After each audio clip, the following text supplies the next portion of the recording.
শুভ সকাল। আজকে সোমবার সকাল সকাল চলে এলাম এই যে মেথি ভিজানো পানি খেতে। কেন বলুন তো? আমি আসলে সপ্তাহে 2 থেকে 3 দিন মেথি ভিজানো পানিটা খাই। এটা বেশ উপকারী এবং এর কী উপকারিতা আছে সেটা আমি আপনাদের অবশ্যই আমার পুরো ভিডিওটাতে অবশ্যই বলবো। আসসালামু আলাইকুম। শখের টুকিটাকের আজকের ছোট্ট একটি মিনি ব্লগে আপনাদের সকলকে স্বাগতম। সবাই কেমন আছেন?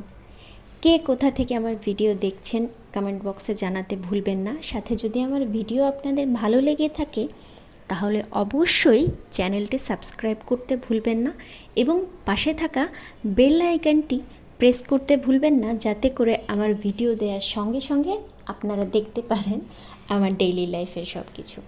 তো যা বলছিলাম, মেথিটা এত বেশি উপকার, এটা অ্যাকচুয়ালি অ্যাসিডিটি জন্য খুব বেশি উপকারী, প্লাস চুলের জন্য, স্কিনের জন্য। এটা নিয়ে তো আসলে ডিটেলসে ওইভাবে বলার দরকার হয় না।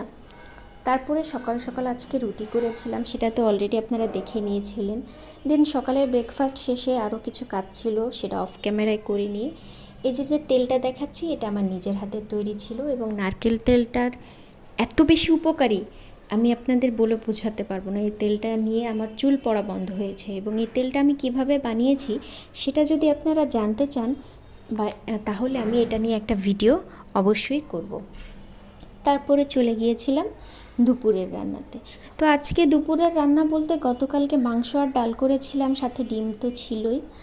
আর সেজন্য আজকে না ওইভাবে আর অনেক কিছু করা লাগবে না, শুধুমাত্র একটু শাক ভাজি করব।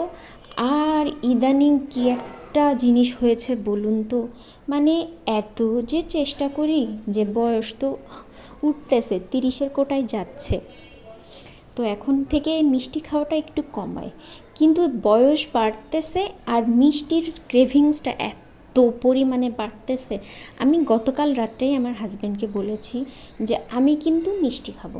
এখন বলে মিষ্টি খাবা, কি মিষ্টি খাবা? দেন আমি বলতে পারি না, আমি জাস্ট বলছি যে আমি মিষ্টি খাবো।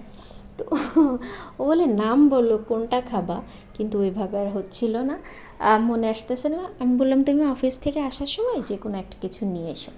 তো ওই পাশে শাক ভাজিটা দিলাম, কলমি শাকটা আমার হাজব্যান্ড অনেক বেশি পছন্দ করেন, আমিও করি। আর এই পাশে ও ব্যস্ত থাকবে আসার সময় নিয়ে আসে কি নিয়ে আসে না, সেজন্য আমি না একটু সেমাই রান্না করব। আর এই যে সেমাই রান্নার প্রসেসটা খুব সিম্পল করি আমি, মানে গরুর দুধের সাথে সামান্য গুঁড়া দুধ দিই, দেন দারুচিনি, এলাচ, তেজপাতা আর চিনি দিয়ে জ্বালিয়ে ঠান্ডা করে রাখি। দুধ ঠান্ডা করে রাখার প্রায় আধা ঘন্টা পরে আমি আসলে সেমাইটা ঢেলে দিই। এতে না সেমাইটা খুব একটা গলে না, আটা আটা ভাব হয় না। এই যে দেখেন, এতক্ষণে আমি রেখে দিয়েছিলাম, আধা ঘন্টা পরে আমি এই যে সেমাইটা দিয়ে দিচ্ছি। এবং সর্বশেষে আমি বাদাম ব্যবহার করি, কারণ আসলে আমরা না মানে কিশমিশ পছন্দ করি না। তো আমার রান্না শেষ, আজকে তো খুব একটা রান্না নেই। আর এই যে ছোট ছোট এই কৌটাগুলো ছিল, ভাবলাম এগুলো অযথা না রেখে পরিষ্কার করে ফেলি। পরিষ্কার করলে কিছু না কিছু তো অবশ্যই রাখা যাবে। আর দেখুন, এই যে আমার কলমি শাক না মাশাল্লাহ আলহামদুলিল্লাহ বেঁচে গিয়েছে। আর সাথে ওই যে মেথি পানিটা খেয়েছিলাম সকালে, সেই মেথিগুলো ঢেলে দিয়েছি। আমি আসলে জানি না কি হবে, কিন্তু আমি খুব করে চাচ্ছি যে আমার গাছগুলো বেঁচে যাক। আর এই একটা জিনিস আমি খেয়াল করেছি, এই দোপাটি ফুল গাছে না প্রতিদিন পানি দেওয়া লাগে, না হলে গাছটা মানে হেলে যায়। অথচ এই ছোট ছোট এই গাছগুলাই কিন্তু অত বেশি পানি দেওয়া লাগে না। তারপরেও আমি যথাসাধ্যভাবে খুব চেষ্টা করছি, আমি মন থেকে চাচ্ছি যে আমার এই গাছগুলো বেঁচে যাক। আপনারা সবাই আমার জন্য দোয়া করবেন।